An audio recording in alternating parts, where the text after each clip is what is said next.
Welcome to Ada. If it's your first trip, I'm glad you've had a chance to see that all of this is not just a photo we produce for brochures. There really is an Amway headquarters in such a place as Ada. If I could be in Ada, you'd see that I'm real too. I wish I could be at your seminar to congratulate each of you personally and thank you for your hard work. But as Amway grows, I find it harder to be everywhere I'd like to be. I was once asked how much time I spent at Amway, and I answered by telling the story about the man touring a factory. The man asked his tour guide, "How many people work here?" And the tour guide said, "About half." Well, I spend about half my time in Ada and half away attending to other responsibilities in Amway business around the world. I'm glad you've had a chance to see Amway's headquarters. But as you know, Amway is much more than this mile-long complex of offices and plants and warehouses. Amway really is your talent and your ambition and your goals. But isn't it wonderful that this great business of ours makes it possible for people like us to do great things? So I look into the future with unbridled enthusiasm and optimism. I know that the past foretells the future, and what we've done in the past simply tells what we will do even more in the future. When Rich and I started Amway in 1959 from the basements of our homes in Ada, business consultants probably would have given us little hope for success, let alone predicted that Amway would achieve what it has achieved today. With the benefit of hindsight, we know the future is almost always more remarkable than we can imagine. Even the so-called experts can be way off the mark when trying to predict the future. Let me give you a few examples. The British scientist Lord Kelvin said in 1895, "Heavier-than-air flying machines are impossible." Lee DeForest, the inventor of the tube that made TV possible, said, "Man will never reach the moon, regardless of all future advances." In 1943, the chairman of IBM said this. He said, "I think there's a world market for about 5 computers." And here's the topper. From the commissioner of the U.S. Patent Office in 1899. He suggested that the office be closed because everything that can be invented, he said, has already been invented.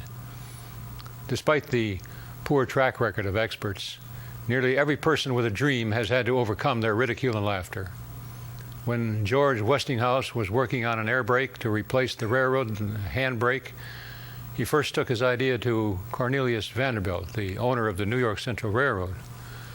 Vanderbilt told Westinghouse, he said, "I don't have the time to waste on fools." Westinghouse wasn't discouraged, however. He took his invention to the Pennsylvania Railroad, which backed the development of his idea. Westinghouse's invention started gaining notoriety. Word reached Vanderbilt, who wrote and asked for another meeting with the young inventor.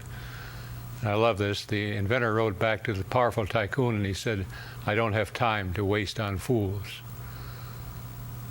The experts try to predict the future and end up by being surprised by events beyond their comprehension. You can't predict the future, but you can follow your own dreams. We don't believe in experts. We believe in ourselves. I'm reminded that it was professionals who built the Titanic and amateurs who built the Ark. When Rich and I started Amway, we believed in ourselves.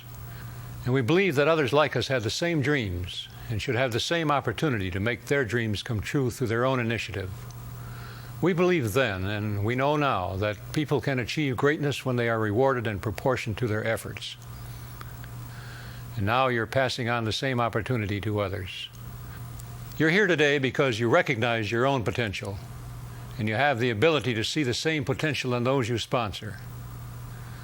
It's said the Wright brothers were once challenged by a skeptic who considered their airplane a useless contraption. "What good is it?" he said. The Wright brothers' answer was this: "What good is a newborn child?" Each time you sponsor a new distributor, you welcome a potential diamond.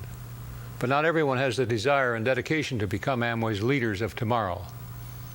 And that's why I regard the direct distributor level as the important milestone that it is on the journey to the top. You've demonstrated that you've got what it takes to succeed and to help others follow in your footsteps. People sometimes say to me, "Did you envision all of this when you started Amway?" Well, of course not. It wouldn't be realistic. Rich and I had dreams, but they were smaller then.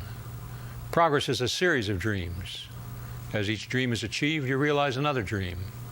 And your dreams get bigger because each time you're on a higher hill and you can see farther ahead. You're here today because you have achieved a dream and reached the top of one hill. I hope you continue to look beyond the valleys to the higher mountains that you can climb in this business. And I hope you'll continue to help others climb with you. More than 3 decades ago, Amway was a newborn child. It was a small home-based venture with one product. Direct selling was a curious and suspect way of doing business. The free enterprise system itself was being challenged. From this unlikely beginning, Amway beat the odds and prospered. And as we approach the 21st century, we're a multi-billion-dollar global corporation. You have an array of products to offer. Major corporations such as MCI and Coca-Cola recognize your power to sell their products. The people of the world are embracing our free enterprise system. You are the wave of the future. Keep looking forward to new heights. Keep sharing your dreams with others. And again, congratulations on your achievement. Thank you for recognizing the Amway opportunity, realizing its potential, and introducing this business to others as you have done. You've all proven that Rich and I were right more than 30 years ago when we decided to stake the future of Amway on the amazing potential and abilities of people. I hope today marks the start of a new dream for each of you.